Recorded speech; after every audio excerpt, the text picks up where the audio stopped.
नमस्कार, स्वागत है आपका जनगणमन 24/7 पर, जो कि मेरा यूट्यूब चैनल है। आप उसे लाइक करें, सब्सक्राइब करें। हम लगातार इस पर चर्चा कर रहे हैं कि जो भारत की विदेश नीति है वो कहीं ना कहीं बिल्कुल चरमरा गई है, और इस हद तक चरमरा गई है कि अब हमारी आवाज बंद हो चुकी है।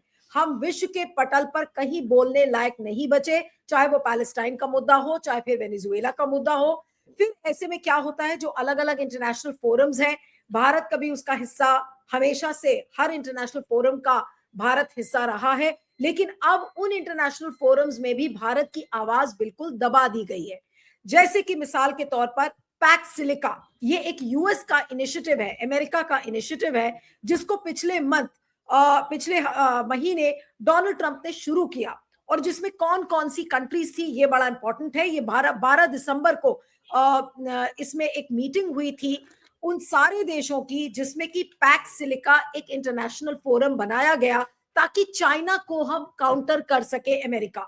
और उसके साथ कौन कौन से देश थे ये समझ लेते हैं। Japan, south Korea, Singapore, Israel, Australia, Netherlands, United Arab Emirates and the United kingdom. और ये एक यूएस लेड इनिशिएटिव है, यानी कि अमेरिका की पहल पर इस पैक्स सिलिका फोरम को बनाया गया है। इसका इनॉग्रेल कॉन्क्लेव 12 दिसंबर को हुआ था, जिसमें कि भारत को शामिल नहीं किया, या फिर डोनाल्ड ट्रंप ने समझा कि भारत इस लायक है ही नहीं।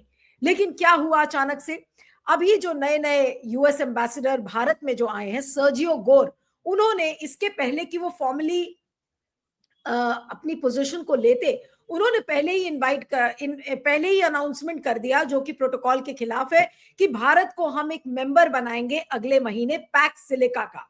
अब ये तो वही बात हो गई कि आपने शुरू में तो भारत को कंसिडर नहीं किया, अब जब आप भारत आए हैं तो भारत को आप एक लॉलीपॉप पकड़ा रहे कि हम भारत को इसका मेंबर बनाया जाएगा। अब ये जो पैक्स सिलिका इनिशिएटिव है, ये इसीलिए बनाया गया ताकि चाइना को काउंटर किया जा सके। और इसमें क्या क्या चीजें फोकस में है, इसमें यह है कि जो ग्लोबल सप्लाई चेन्स हैं उनको कैसे ये सारे देश मिलकर कंट्रोल करेंगे, रेयर अर्थ माइनिंग यानी कि खनिज पदार्थों को लेकर, आर्टिफिशियल इंटेलिजेंस की जो सप्लाई चेन है उसको लेकर ये एक नया फोरम बनाया गया है ताकि चाइना को काउंटर किया जा सके। And mind you, Bharat quad का हिस्सा है, लेकिन फिर भी भारत को इनॉग्रेल कॉन्क्लेव में जो 12 दिसंबर को हुआ था उसमें नहीं शामिल किया गया। तो ये पैक्स सिलिका भारत के लिए वरदान है या अभिशाप है, पहले तो हम इसको समझने की कोशिश करेंगे। क्या अमेरिका भारत को पैक्स सिलिका के जरिए मूर्ख बना रहा है, हम इसको भी समझने की कोशिश करेंगे। और पैक्स सिलिका में अगर भारत अपने आप को इंक्लूड करता है, या फिर सर्जियो गोर का इनवाइट एक्सेप्ट करके भारत ये मान लेता है कि हमें पैक्स सिलिका का हिस्सा बनना है, तो इसमें भारत का फायदा होगा या नहीं होगा, या फिर नुकसान होगा। इन सारी चीजों को आज हम समझने की कोशिश करेंगे कि ये पैक्स सिलिका नाम का फोरम क्या है। हमारे साथ independent media analyst Siddharth Sharma है। सिद्धार्थ, आपका बहुत बहुत स्वागत है, thank you so much for joining. और ये पैक्स सिलिका नाम का फोरम नेटो है, और उसके बाद G7 है, G20 है, और तमाम तरीके के फोरम्स हैं। अब इस बीच एक नया फोरम सुनाई पड़ने लगा है, पैक्स सिलिका। तो पैक्स सिलिका क्या है पहले तो वो समझाइए, और भारत के लिए कितना लाभदायक है, कितना फायदेमंद है। जी हाँ, पैक्स सिलिका अपने आप में आने वाले 50 साल तक पूरी दुनिया के ऊपर पैक्स सिलिका छाया रहेगा। उसका कारण ये है कि 20वीं सदी जो थी, हमें पता है तेल और स्टील की थी। तेल और स्टील का मतलब ऊर्जा और निर्माण। 20वीं सदी में खूब तेल के भंडार दुनिया भर में खोजे गए और खूब निर्माण हुआ, क्योंकि तेल के बिना आप निर्माण नहीं कर सकते। विकास माइनस ऊर्जा इज इक्वल टू 0 होता है। आपको कोई भी विकास करने के लिए ऊर्जा की जरूरत पड़ती है। जब ऊर्जा मिलती है तब उससे आप गाड़ियां चलाते हैं, आप सामानों को इधर उधर ले जाते हैं, तो दुनिया भर में आप निर्माण कर सकते हैं। तो 20वीं सदी अगर ऊर्जा और निर्माण की सदी थी, जिसमें तेल और स्टील की जरूरत थी, तो 21वीं सदी जो होगी वो कंप्यूटर और उसके लिए जरूरी जो कच्चा माल है, जिसे सिलिका कहा जाता है, उसकी होने वाली है। इसको अगर साधारण भाषा में समझिए तो कंप्यूटर अगर हमारा शरीर है तो सिलिका उसके अंदर बहने वाला खून है। तो अमेरिका ने ये समझ लिया है कि 3 मुद्दों पर वो अगले 50 साल तक चलेगा, चाहे वो ट्रंप रहे या न रहे। ट्रंप के बाद भी इन 3 मुद्दों को लेके अमेरिका चलने वाला है। एक है हथियार, दूसरा है तेल, और तीसरा है AI मतलब आर्टिफिशियल इंटेलिजेंस का कंप्यूटर। तो पहला जो हथियार है उस मामले में अमेरिका ऑलरेडी दूसरे से आगे आ चुका है और वो किसी दूसरे को अब आने वाले समय में आगे आने नहीं देगा। अगर ईरान जैसा देश के पास परमाणु ठिकाना होगा तो पहले ही उसको हमला करके नष्ट कर देगा। हथियारों के मामले में अमेरिका ऑलरेडी लीड ले चुका है, दूसरे को पीछे से आगे आने नहीं देगा। दूसरा मामला है तेल का। तो तेल पर कंट्रोल ऑलरेडी अमेरिका का है, क्योंकि तेल दुनिया में 2 ही 3 जगह मिलता है ज्यादा, एक मध्य पूर्व में मिलता है, दूसरा वेनेजुएला में मिलता है, तीसरा तो अमेरिका के पास ही मिलता है। तो मध्य पूर्व में हमें पता है सऊदी अरब में भी उनके अमेरिका की चीजें हैं। अमेरिका की सेना रहती है, कतर में भी रहती है, इराक में भी रहती है, कुवैत में भी रहती है। मध्य पूर्व में पूरा का पूरा तेल का कंट्रोल अमेरिका के पास है। और जो एक वेनेजुएला के ऊपर उनको कंट्रोल नहीं था, तो वेनेजुएला के राष्ट्रपति तक को उन्होंने उठा लिया, क्योंकि तेल के मामले में भी उनका कंट्रोल है, वो कंट्रोल दूसरे को आने नहीं देंगे। लेकिन तीसरा जो मामला है एआई और कंप्यूटर, इस मामले में अमेरिका आज की तारीख में आगे नहीं है। आज की तारीख में आगे है चीन, और इसीलिए अकेले चीन को वो टक्कर नहीं दे सकता। अमेरिका को पता है, क्योंकि चीन ऑलरेडी अमेरिका से आगे जा चुका है। क्योंकि अमेरिका चीन को अकेले टक्कर नहीं दे सकता, इसीलिए अमेरिका एक गठबंधन बना रहा है। गठबंधन मतलब वही, ये जो गठबंधन है यही पैक्स सिलिका है। पैक्स का मतलब होता है शांति और समृद्धि लैटिन भाषा में, और सिलिका का मतलब होता है कंप्यूटर में जो जरूरी है सिलिका। अब वो सिलिका की जरूरत क्यों पड़ती है, सिलिका इतना महत्वपूर्ण क्यों है? अब हमारे आपके जो फोन में जो पर्दे हैं, जो स्क्रीन है, वो स्क्रीन हो या दुनिया भर को चलाने वाला जो इंटरनेट है, उसके लिए जो समुद्र के नीचे लाखों किलोमीटर के ऑप्टिकल फाइबर वायर लगाए हुए हों, या आप गूगल सर्च करते समय कोई चीज डालते हैं, वो अमेरिका के गूगल में जाता है, गूगल के हेड ऑफिस में, और वहां पर कंप्यूटर उसको सर्च करके आपको 3 सेकंड के अंदर जवाब दे देता है। इन सब चीजों के लिए कुछ खास खनिज की जरूरत होती है इस इंडस्ट्री में, और वो आपके फोन के स्क्रीन में भी रहता है, और मिसाइल में भी रहता है, ऑप्टिकल फाइबर केबल में भी रहता है। ज्यादातर इन खनिजों का जो नाम है वो ईयम से खत्म होता है। जैसे उदाहरण के लिए gallium, germanium, indium, palladium, lithium. अब जिस तरह से तेल था, तो तेल के साथ ये था कि तेल कुछ केंद्रित था। दुनिया में तेल जो है वो 2 ही 3 जगह पर पाया जाता है, लेकिन ये जो खनिज पदार्थ हैं सिलिका, ये दुनिया में किसी एक ही जगह पे नहीं पाए जाते जिससे कि कंट्रोल किया जा सके। कुछ ऑस्ट्रेलिया में भी पाया जाता है, भारत में भी पाया जाता है। भारत में हाल फिलहाल में जम्मू कश्मीर के रियासी एक जिला है, वहां पर बहुत बड़ा लिथियम का भंडार पाया गया, और अर्जेंटीना में पाया जाता है। दुनिया भर में ही ये चीज पाई जाती है। तो ये जो चीज सिलिका नाम की चीज है, सिलिका के अंतर्गत आने वाले खनिज हैं, ये किसी एक देश में या एक भूभाग में नहीं पाए जाते, दुनिया भर में अलग अलग जगह थोड़े थोड़े थोड़े थोड़े पाए जाते हैं, और सबका उपयोग इस टेक्नोलॉजी में होता है। तो अमेरिका ये जानता है कि अकेले वो चीन पर भारी नहीं पड़ सकता। चीन ऑलरेडी आगे जा चुका है। इसका एक आर्टिफिशियल इंटेलिजेंस को हमने पूछा, तो इसका एक उन्होंने बहुत अच्छा से आर्टिफिशियल इंटेलिजेंस ने ग्राफ बना के भेजा कि ये जो सिलिका इंडस्ट्री है, जो आर्टिफिशियल इंटेलिजेंस और ये जो पैक्स सिलिका तो बाद में, सिलिका नाम की जो चीज है, उसका उपयोग पिछले 5 साल में, मतलब 2015 में इसका उपयोग कितना दुनिया करती थी, आज कितना करती है, और आने वाले 10 साल में कितना करेगी। मतलब 20 साल का एक पीरियड है। 2015 में ये कहाँ शुरू हुआ था, 2035 में ये कहाँ जाने वाला है, उसका एक ग्राफ है। अगर वो ग्राफ आपकी टीम दिखा देगी तो लोगों को समझ में आने में बहुत आसान रहेगा। ये जो आपके सामने ग्राफ है, इसमें 3 कलर की, 3 रंग की मतलब 3 रंग के लाइन है, एक नीला है, एक लाल है और एक हरा है। ये तीनों लाइन बताता है कि दुनिया भर में जो जरूरी है सिलिका की चीजें, जिसका की उपयोग कंप्यूटर में होता है, ये जो पहला शुरू होता है 2015 में। तो 2015 में इसकी दुनिया भर की खपत करीब करीब शून्य थी, मतलब कुछ नहीं था दुनिया भर में। ये जो 3 लाइनें हैं, एक लाइन जो नीला है वो पैक्स सिलिका के देश बताते हैं। पैक्स सिलिका का देश मतलब उसमें अमेरिका भी है, जापान भी है, साउथ कोरिया भी है, सिंगापुर भी है, ऑस्ट्रेलिया भी है, इजराइल भी है, नेदरलैंड्स भी है, यूके भी है, आपका यूएई भी है। दूसरा जो रेखा है वो लाल रेखा, वो चीन को दर्शाती है कि चीन कितनी खपत करता था और कितनी खपत कर सकता है। और तीसरी जो सबसे नीचे की हरी रेखा है वो भारत की है। तो यहाँ पर ये देखिए, 1 मिनट के लिए भारत को छोड़ दीजिए, तो जो शुरू होती है तो इसमें 2015 में ये करीब करीब शून्य थी, भारत के लिए भी शून्य थी, दुनिया भर के लिए भी शून्य थी। लेकिन 2020 में आते आते ये पूरी की पूरी इंडस्ट्री 20 लाख करोड़ रुपए तक की हो गई, 20 लाख करोड़ तक की। और तब भी भारत की इसमें सहभागिता फिर भी 0 है। मतलब दुनिया भर में ये 20 लाख करोड़ की हो गई, लेकिन भारत में अभी भी 0 है। 2025 आते आते भारत अभी भी इसमें मुश्किल से 2 लाख करोड़ रुपए का इसमें मतलब भारत का योगदान है, लेकिन दुनिया भर में आज की तारीख में ये 50 लाख करोड़ की इंडस्ट्री हो गई है, जिसमें अकेले चीन 25 करोड़ का हिस्सेदार है। मतलब दुनिया भर से आगे चीन चल रहा है। पूरी दुनिया के देश मिलकर भी चीन को पकड़ नहीं पा रहे हैं। इसीलिए अमेरिका ये पैक्स सिलिका नाम की चीज बना रहा है, क्योंकि वो अकेले चीन को नहीं पकड़ पाएगा। और अगर चीन आगे बढ़ गया एआई के मामले में, आर्टिफिशियल इंटेलिजेंस और कंप्यूटर के मामले में, तो धीरे धीरे चीन पूरे दुनिया पे कब्जा कर सकता है। हमें पता है चीन विस्तारवादी देश है, वो ताइवान में भी घुसता है, गालवान में भी घुसता है। तो उसको रोकने के लिए इन्होंने पैक्स सिलिका बनाया है, जिसके चलते 2030 आते आते भी आप देखिए ये चीन को पकड़ नहीं पाएंगे। बहुत होगा तो चीन के साथ 2030 में बराबरी कर पाएंगे। 1.5 लाख करोड़ रुपए के ये चीज हो जाएगा। उसके बावजूद चाइना का 75 लाख ही होगा।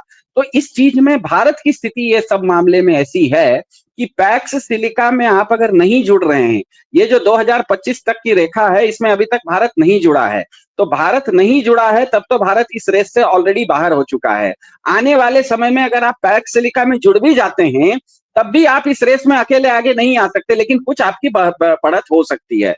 तो ये पैक्स सिलिका में इसीलिए लेकिन एक चीज समझनी है कि अगर दिसंबर के महीने में शुरुआती कॉन्क्लेव में जब भारत नहीं जुड़ा, और अब अगर सर्जियो गोर आके ये कह रहे हैं कि भाई हम भारत को मेंबर बनाएंगे अगले महीने, तो ये क्या भारत को एक लॉलीपॉप देना है या भारत को एक कॉन्सोलेशन प्राइज सर्जियो गोर देना चाह रहे हैं ट्रंप के बिहेस्ट पे? ट्रंप ने कहा होगा कि भाई आप जब जाएंगे भारत तो वहां पर इस तरीके का आप अनाउंसमेंट कर दीजिएगा। तो उस पर क्या कहेंगे? क्या ये भारत को लॉलीपॉप दिया जा रहा है? भारत को इसे एक्सेप्ट करना चाहिए, नहीं करना चाहिए? देखिए, ये अपने आप में ग्राफ बताता है कि ये जो सिलिका का कंप्यूटर का मामला है, भारत में लोगों को एक गलतफहमी है कि कंप्यूटर के मामले में भारत बहुत आगे बढ़ चुका है। उसका एक सीधा सा उदाहरण है, आपके पास अगर सड़क पे बहुत कारें हो जाएंगी तो आपको ड्राइवरों की जरूरत बहुत ज्यादा पड़ेगी। तो भारत ड्राइवर देता है, कार नहीं बनाता है। ये जो सिलिका का मामला है, ये कार का मामला है, मतलब मैन्युफैक्चरिंग का मामला है। तो भारत को ये गलतफहमी जो भारत को है कि हमारे पास बहुत कंप्यूटर की ताकत है और बहुत सारे हमारे सॉफ्टवेयर इंडस्ट्रियलिस्ट सॉफ्टवेयर वाले हैं, तो मैन पावर भारत के पास है। आप इसको ये कह सकते हैं कि कंप्यूटर भारत नहीं बनाता है, कंप्यूटर से संबंधित चीजें नहीं बनाता है, लेकिन जब चीज बन जाती है तो उसको चलाता है। तो ड्राइवर बनना, कार का ड्राइवर बनना और कार बनाना, दोनों में बहुत अंतर है। ये मामला है कार बनाने वाली बात है, कंप्यूटर बनाने की, हार्डवेयर की बात हो रही है। तो इस रेस में भारत पहले से ही पिछड़ चुका है। मेरे ख्याल से अमेरिका ने इसमें सोचा कि अकेले वो इस रेस को नहीं जीत सकता, उसको लोगों को साथ लेना है। उसको पता है कि आज की तारीख में वो चीन से पीछे चल रहा है। एक चीज है, उसको बहुत जल्दीबाजी है कि इस रेस में उसको पिछड़ना नहीं है, तो जल्दी से आगे बढ़ना है। दूसरा, अमेरिका की एक मजबूरी भी है कि ज्यादातर देशों को उसको साथ में लेना है।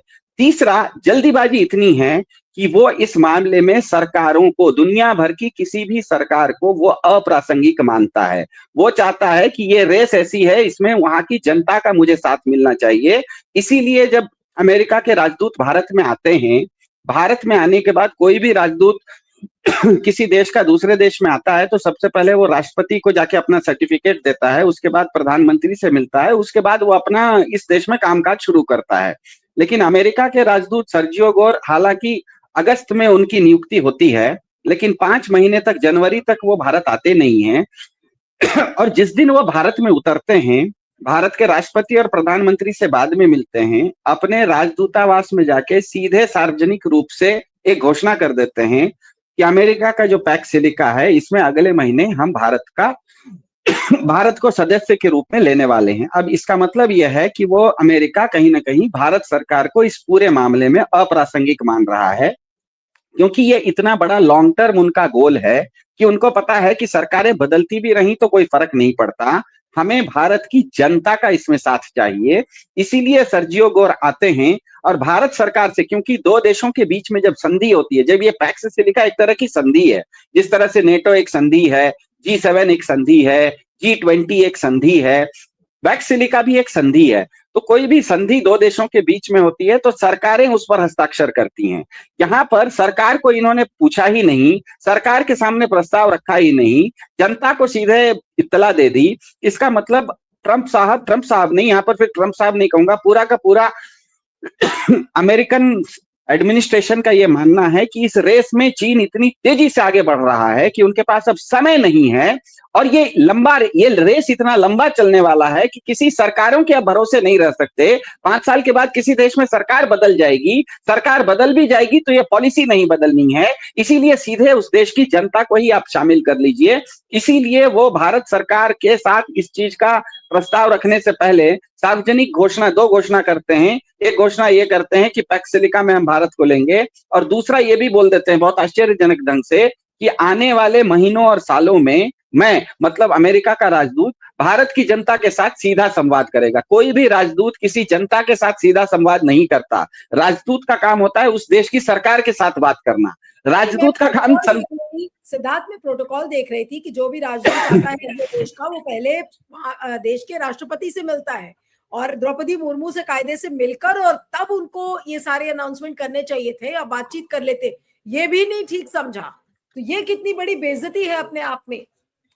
ये बेइज्जती से ज्यादा मेरे ख्याल से भारत की अप्रासंगिकता दिखाती है। वो चार्ट फिर से देखिएगा तो वो चार्ट यूट्यूब पर तो मिल जाएगा। वो चार्ट अपने आप में बताता है कि दुनिया में आने वाले समय में जो 2035 तक जिस चीज का सबसे जरूरी रेस होने वाला है दुनिया में, उस रेस में भारत पहले से पिछड़ चुका है।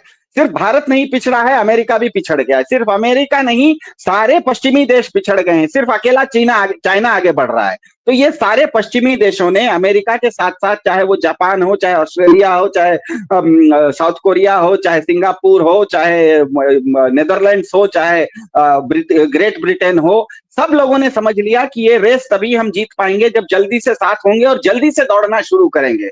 इस रेस में वो भारत की सरकार को अप्रासंगिक मान रहे हैं, भारत की जनता को प्रमुख मान रहे हैं, क्योंकि इस रेस में ये एक ऐसा, मान लीजिए कि एक राम सेतु बन रहा है, इसमें एक गिलहरी की छोटा योगदान भी जरूरी हो जाता है।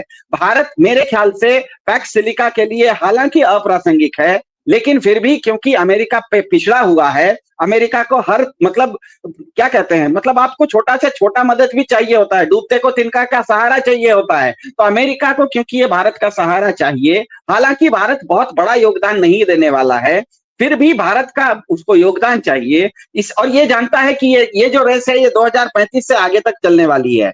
इसीलिए अमेरिका इस चीज में भारत या भारत की सरकार को प्रमुख नहीं मान रहा है, उसको अप्रासंगिक मान रहा है, सीधे भारत के क्या कहते हैं जनता से बातचीत कर रहे हैं। आप अगर सर्जियो गोर का कल का ट्विटर हैंडल देखिए तो कल रात 10 बजे के बाद उन्होंने ट्वीट किया है, मेरे ख्याल से कल रात में 11 बजे के आसपास उन्होंने, सर्जियो गोर ने ट्वीट किया है कि कल भारत के 2-3 प्रमुख उद्योगपतियों से उन्होंने दिल्ली में भेंट की। अब मुझे समझ में नहीं आ रहा है कि किसी देश का राजदूत कभी तो सीधे जनता से बात करने की बात करता है, सीधे कभी कभी उद्योगपतियों से बात करता है। आपको तो ये सब काम सरकार के माध्यम से करना चाहिए था। लेकिन मेरे ख्याल से अमेरिका ने यह तय कर लिया है कि भारत में जो सरकार है वो सरकार, क्योंकि ये नहीं कह रहा हूं कि वर्तमान सरकार से कोई दिक्कत है उनको ये रेस इतनी लंबी है कि कोई भी सरकार आए, सरकारें अप्रासंगिक है, हमें इस मामले में बढ़त लेनी है तो सबको साथ लेना पड़ेगा। इसीलिए वो एक तरह से जबरदस्ती भारत को साथ ले रहे हैं। अब भारत के सामने ये विकल्प आ जाता है कि उन्होंने जब आपको एक चीज में क्या कहते हैं निमंत्रण पत्र दे दिया है पैक्स सिलिका में, अब भारत क्या कहते हैं औपचारिक रूप से पैक्स सिलिका का जो वो निमंत्रण है उसको या तो स्वीकार करे और दुनिया भर के साथ इस रेस में जाए, या तो अस्वीकार करे। अस्वीकार करेगा तो फिर आपका वो चार्ट दिखाइए, भारत कहीं है ही नहीं पिक्चर में, भारत कहीं पिक्चर में नहीं है। जब भारत 2025 के तारीख में आज कहीं पिक्चर में नहीं है, आज के बाद अगर साथ होगा तब तो थोड़ा थोड़ा ऊपर बढ़ना शुरू होगा, वो भी इतना ही बढ़ पाएगा। लेकिन ये जब हम फॉरेन पॉलिसी भारत की हम बात करते हैं तो क्या ये भारत की कोई इसमें आवाज होगी, फ्यूचर में होती हुई दिखती है? आपने खुद कहा कि अप्रासंगिक हो गया है भारत, तो फिर पैक्स सिलिका में ज्वाइन करके भी भारत को क्या मिलने वाला है? जैसा सर्जियो गोर ने कहा कि हम उनको नेक्स्ट मंथ उसको मेंबर बनाएंगे इंडिया को, इसका क्या फायदा है और क्या भारत को एक्सेप्ट करना चाहिए? जब इनिशियल राउंड में भारत को इंक्लूड नहीं किया गया तो अब पैक्स सिलिका ज्वाइन करके भारत क्या सिद्ध करेगा? नहीं, भारत को पैक्स सिलिका में जुड़ना चाहिए या नहीं जुड़ना चाहिए ये सवाल उतना महत्वपूर्ण नहीं है, वो तो भारत सरकार को निर्णय लेना है। लेकिन पैक्स सिलिका का मतलब ये है कि आने वाला समय कंप्यूटर के हार्डवेयर का है। एक आपको उदाहरण देता हूं, ताइवान नाम का एक देश है, बहुत छोटा सा देश है, उसके पास कुछ भी नहीं है, उसके पास इनमें से ये जो खनिज आप दिखा रहे हैं ना, इस खनिज में से उसके पास कोई भी खनिज नहीं है, लेकिन उसके पास ऐसी टेक्नोलॉजी है कि वो दुनिया भर के सेमीकंडक्टर और चिप, जो आपके फोन में एक छोटा सा जो आपका फोन चलता है कंप्यूटर के तरह से, वो इसीलिए चलता है क्योंकि उसके अंदर एक चिप लगा हुआ है। वो चिप भी ताइवान बनाता है, और अमेरिका के मिसाइल के लिए जो चिप की जरूरत पड़ती है वो भी ताइवान बनाता है। तो ताइवान के पास भले ये खनिज अपने आप में नहीं है, लेकिन इस खनिज को उपयोग करने की हार्डवेयर की क्षमता इतनी ज्यादा है कि अमेरिका आज की तारीख में ताइवान को रक्षा करने के लिए अपने नौसेना का सबसे बड़ा बेड़ा, जिसे सेवेंथ फ्लीट कहा जाता है, सेवेंथ फ्लीट को परमानेंटली उसने ताइवान के खाड़ी में खड़ा करके रखा है, ताकि कहीं चीन आके ताइवान पर कब्जा नहीं कर ले। बात ये नहीं है कि भारत पैक्ट सिलिका में जाएगा कि नहीं जाएगा। चार्ट ये बताता है कि सिलिकॉन से संबंधित हार्डवेयर मैन्युफैक्चरिंग, कंप्यूटर की मैन्युफैक्चरिंग आने वाले समय में बहुत क्रिटिकल होने वाली है। भारत क्या मैन्युफैक्चरिंग में हाथ लगाएगा? अगर भारत मैन्युफैक्चरिंग में हाथ लगाएगा, तब तो पैक्स सिलिका में वो अमेरिका के साथ जुड़े या चीन के साथ, क्योंकि इसमें जो दूसरा लाल वाली रेखा है वो चीन की रेखा है, तो हो सकता है कल को आप चीन के साथ भी जुड़ने की कोशिश कर सकते हैं। या तो तीसरा विकल्प है कि हम दोनों के साथ नहीं जुड़ेंगे, हम इंडिपेंडेंट रहेंगे। लेकिन तीनों ही स्थिति के लिए आपको अपना सिलिकॉन संबंधित मैन्युफैक्चरिंग हब बनाना बहुत जरूरी है। मैन्युफैक्चरिंग का मतलब ये नहीं है कि बड़ी बड़ी फैक्ट्रियां लगाना है। ताइवान बहुत छोटा सा देश है, वो कुछ नहीं करता है। उसका जो हवाई अड्डा है, वो हवाई अड्डे के आसपास एक 200 एकड़ का एक क्या कहते हैं साइंस एंड टेक्नोलॉजी पार्क बना के रखा है उन्होंने। दुनिया भर से छोटे, और सिलिकॉन ऐसी चीज नहीं है कि लोहा और क्या कहते हैं कोयले की तरह पूरी ट्रेन ट्रेन ट्रेन भर के आनी पड़े, पूरा जहाज भर के आना पड़े। 200-400 किलो, अगर उदाहरण के लिए आपके फोन में, हमारे फोन में जो सिलिकॉन लगा हुआ है, वो करीब करीब एक फोन में अगर औसत लगाया जाए तो करीब करीब 3,000 रुपए का सिलिकॉन हमारे आपके फोन में लगा हुआ है। और वो कितना ग्राम है पता है? 1 ग्राम से भी कम है। 1 ग्राम से भी कम सिलिका हमारे आपके फोन में है, वो 3,000 रुपए की उसकी वैल्यू है, और उसके चलते आपका फोन चल रहा है। तो सिलिकॉन का जितना भी काम होता है वो बहुत भारी भरकम नहीं होता है, बहुत माइक्रो मतलब छोटे लेवल पर होता है। तो ताइवान ने किया ये है, हमको पता है कि ताइवान को चारों तरफ समुद्र है, और कभी कभी समुद्र में चारों तरफ से ताइवान को चीन घेर लेता है। तो कई बार उनको, और उनके पास खुद का सिलिकॉन है नहीं, सिलिकॉन उनको दुनिया के दूसरे देश देते हैं। अगर जहाज से वो नहीं आ पाता, चीन ने घेराबंदी कर ली है, तो हवाई जहाज से एयरपोर्ट पर उतरवाते हैं। एक डेडिकेटेड एयरपोर्ट बनाया है, हवाई जहाज एयरपोर्ट पर उतरता है, हवाई जहाज से 200-400 किलो सिलिकॉन निकलता है। वहीं पर एयरपोर्ट के बगल में ही साइंस एंड टेक्नोलॉजी पार्क है, उन पार्कों में उस सिलिकॉन को प्रोसेस कर दिया जाता है, उसके चिप्स बना दिए जाते हैं, और वापस उसी हवाई जहाज में लोड करके दुनिया भर में सप्लाई कर दिया जाता है। बात है कि हार्डवेयर में क्या आपके पास इस तरह की कैपेसिटी है। ताइवान बहुत बड़ा देश नहीं है, ताइवान के पास बहुत ज्यादा पॉपुलेशन भी नहीं है, लेकिन क्योंकि उन्होंने 1970 या 1980 के दशक में ये काम उन्होंने रातों रात नहीं किया। 1970 या 1980 के दशक में उन्होंने ये देख लिया कि आने वाले 30-40 सालों में कंप्यूटर और कंप्यूटर की चिप इंडस्ट्री बढ़ने वाली है। उसी समय उन्होंने उस पर इन्वेस्ट कर दिया। आज क्योंकि ताइवान में ये काम होता है, सबसे सस्ता ताइवान में होता है, सबसे अच्छा ताइवान में होता है, इसीलिए दुनिया में ताइवान के अलावा कोई देश है ही नहीं। 90% अमेरिका के कंप्यूटर से संबंधित जितना भी आपको क्या कहते हैं कंप्यूटर से संबंधित सिलिकॉन और सेमीकंडक्टर की जरूरत है, 92% आज अमेरिका की आपूर्ति केवल और केवल ताइवान करता है। मतलब ताइवान पूरी दुनिया, एक तरह से ये समझिए कि रेड क्रॉस सोसाइटी का ब्लड बैंक जैसे है। मतलब किसी को भी एक्सीडेंट होगा तो सबसे पहले ब्लड बैंक में खून के लिए ब्लड बैंक को फोन करेगा, क्योंकि वो ही एक जगह है जहां पर की खून मिलता है। तो ताइवान अगर वैसा बन सकता है, तो आने वाले समय में अगर भारत सरकार, ये अपने आप में बता रहा है, ये चार्ट फिर से बता रहा है कि 2015 से ये चार्ट दिखा रहा है 2020 तक, 2015 से 2020 के बीच में आप देखिए दुनिया की जो नीली रेखा है और चीन की जो नीली रेखा है वो बहुत तेजी से ऊपर जा रही है, और जो भारत की हरी रेखा है पिछले 10 साल में करीब करीब वहीं खड़ी है।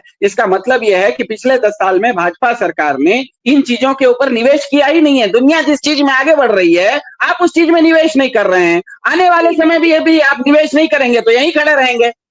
बिल्कुल, लेकिन अब इस पैक्स सिलिका के अंत में अब लास्ट के 2-3 सवाल आपसे करूंगी कि पैक्स सिलिका बनाया गया यूएस द्वारा, अब उसमें भारत को बोला जा रहा है कि वो इंक्लूड करेंगे बतौर एक मेंबर के रूप में। लेकिन इस स्टोरी का सबसे बड़ा टेक अवे क्या है? मोदी जी को वो कहां पर लाकर खड़ा करता है, भारत की जो विदेश नीति है उसको कहां लाकर खड़ा करता है? ये दोनों चीजों के संदर्भ में मैं चाहती हूं कि आप कमेंट करें कि क्या आज भारत इतना इररिलेवेंट, इतना कमजोर हो गया है कि अब ट्रंप उसको कुछ लायक समझ ही नहीं रहे। इस पैक्स सिलिका की स्टोरी का सबसे बड़ा टेक अवे इस संदर्भ में क्या है?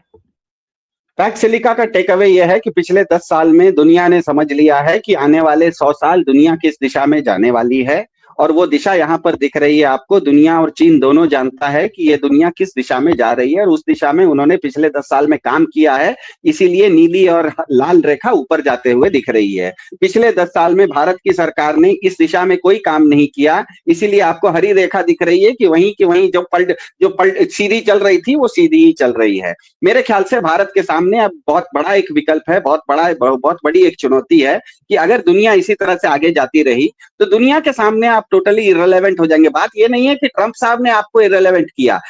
ये जो 3 रेखाएं हैं, इसमें जो 2 रेखाएं हैं, नीली और लाल रेखा, ये दुनिया भर और चीन को दिखाती है, और केवल हरी रेखा भारत को दिखाती है। तो चीन और भारत, दुनिया कहां जा रही है और आप कहां खड़े हैं? नहीं, लेकिन हम ये तो कह सकते हैं ना कि ट्रंप के पैक्स सिलिका ने एक तरीके से मोदी जी और उनकी विदेश नीति को जीरो कर दिया है। बिल्कुल बिल्कुल। अगर ट्रंप साहब की पैक्स सिलिका नहीं करता तब भी ये जो सत्य है ना, ये सुबह अगर हो गई है तो आपका घड़ी अगर अलार्म नहीं भी बजाएगी तो सूरज को उगना था वो उग जाएगा। मुर्गे के बोलने से सूरज उगता या नहीं उगता नहीं है। ये तो इतना ही है कि मुर्गे ने बांग दे दी है, अब आपको पता लग गया है कि सूरज उग रहा है। मुर्गा बांग नहीं भी देता तो सच्चाई यही है। अब मेरे ख्याल से भारत के सामने एक बहुत बड़ी चुनौती है कि दुनिया जिस दिशा में पिछले 10 साल से जा रही थी, भारत उस दिशा में बिल्कुल नहीं जा रहा है। ये बिल्कुल इस चार्ट में स्पष्ट हो रहा है कि दुनिया धीरे धीरे ऊपर की ओर जा रही है, अलग दिशा में जा रही है। आप वहीं पर वहीं के वहीं पट्टी, मतलब वही लकीर की फकीर आप बने हुए हैं। आने वाले समय में 2025 के बाद, ये आर्टिफिशियल इंटेलिजेंस बता रहा है कि 2025 के बाद अगर भारत पैक्स सिलिका से जुड़ता है, तब देखिएगा 2025 के बाद से भारत का भी थोड़ा थोड़ा ग्रोथ होते हुए दिख रहा है। आप अगर पैक्स सिलिका से नहीं जुड़ेंगे, तब जो ये रेखा है, ये हरी वाली, ये थोड़ी ऊपर जाती हुई दिख रही है, वो भी नहीं जाएगी, वो भी सोए हुए ही रहेगी। अब या तो आपके सामने नीली रेखा के साथ जाके थोड़ा थोड़ा ऊपर उठना है, या तो लाल रेखा के साथ आपको दोस्ती कर लेनी है और उसके साथ ऊपर उठना है। उसके साथ भी उठेंगे तो इतना ही उठेंगे, क्योंकि दोनों की नीली और लाल रेखा की गति समान है। आप दोनों में से किसी के साथ भी जाएंगे तो आपकी यही गति रहेगी। या तो आप अपना ही कुछ नया कुछ कीजिए और अपनी रेखा को इतनी तेजी से ऊपर उठाइए ताकि इन दोनों रेखाओं से ऊपर उठ जाए। इसके लिए फिर आपको आमूलचूल परिवर्तन करना पड़ेगा। आने वाले समय में दुनिया को जिस चीज की जरूरत है, उस चीज की आपको एक्सपर्ट बनना पड़ेगा। आज के एक्सपर्ट नहीं, आज आप अपने आप को विश्वगुरु कह रहे हैं, वो कहिए, कोई दिक्कत नहीं है हमको, लेकिन आपके कहने से आप विश्वगुरु नहीं बन रहे हैं। आने वाले समय में जिस चीज की जरूरत है, वो चीज अगर आपके पास आज से तैयार आप कर रहे हैं, करना शुरू करेंगे, तब तो आप इन दोनों रेखाओं से अलग अपनी रेखा खींच सकते हैं। नहीं तो पैक्स सिलिका के साथ जुड़ना मेरे ख्याल से भारत की वर्तमान सरकार के लिए या भारत की जनता के लिए भी, या तो पैक्स सिलिका के साथ जुड़ना आपके लिए फायदेमंद भी है, आपकी मजबूरी भी है। अगर पैक्स सिलिका के साथ नहीं जुड़ते हैं तो चीन के साथ अनुबंध कर लीजिए, क्योंकि दुनिया जहां जा रही है आपको भी उस गति से जाना तो पड़ेगा। तो या तो भारत पैक्स सिलिका के साथ जुड़े, या तो चीन के साथ जुड़े, या तो अपना खुद एक नई राह बनाए। ये तीनों होते हुए, तीनों में से एक तो अब होगा 2026 में, आपको ये स्पष्ट हो जाएगा कि भारत ये 3 में से एक दिशा तो पकड़ना ही पड़ेगा। या तो इनको चीन की रेखा के साथ अपनी रेखा मिलानी पड़ेगी, पैक्स सिलिका में जो इनको ट्रंप साहब ने निमंत्रण भेजा है उसको ठुकराना पड़ेगा, या तो चीन का विरोध करके पैक्स सिलिका में साथ होना पड़ेगा, या तो कहना पड़ेगा जिस तरह से जवाहरलाल नेहरू जी ने कहा था कि हम कोल्ड वार में न तो हम रूस के साथ जाएंगे, न तो अमेरिका के साथ जाएंगे, हम एक क्या कहते हैं नॉन अलाइंड मूवमेंट बनाएंगे, हमारी अलग ही रेखा होगी। तो अगर आपकी अलग रेखा होगी तो आज से उसमें निवेश होते हुए दिखना चाहिए, जो कि फिर से नहीं दिख रहा है। नहीं, तो कुल मिलाकर सिद्धार्थ, जो आपकी बात सुन के समझ में आ रहा है वो यही है कि मोदी जी की मुश्किलें इस पैक्स सिलिका ने और बढ़ा दी हैं, क्योंकि न वो अमेरिका का विरोध कर सकता है और न चाइना का। जब दोनों की ही गोद में बैठा हुआ भारत है इस समय, तो फिर क्या वो पैक्स सिलिका का विरोध कर सकता है और क्या चाइना को अपोज कर सकता है? क्या ये बहुत अजीब सी स्थिति में पैक्स सिलिका ने मोदी जी को नहीं डाल दिया? नहीं, फिर से ये रेखा अपने आप में बता रही है कि नीली और लाल रेखाएं जो हैं वो हरी रेखा से ऊपर चल रही हैं, इसीलिए भारी हैं। तो आप स्वाभाविक है कि अपने से दो बहुत बड़े ज्यादा ताकतवर चीजों के नीचे आप दबे हुए हैं, ये तो बिल्कुल स्पष्ट हो रहा है। तो भारत स्वाभाविक है कि चीन के लाल रेखा से भी नीचे है, इसीलिए उससे दबा हुआ है।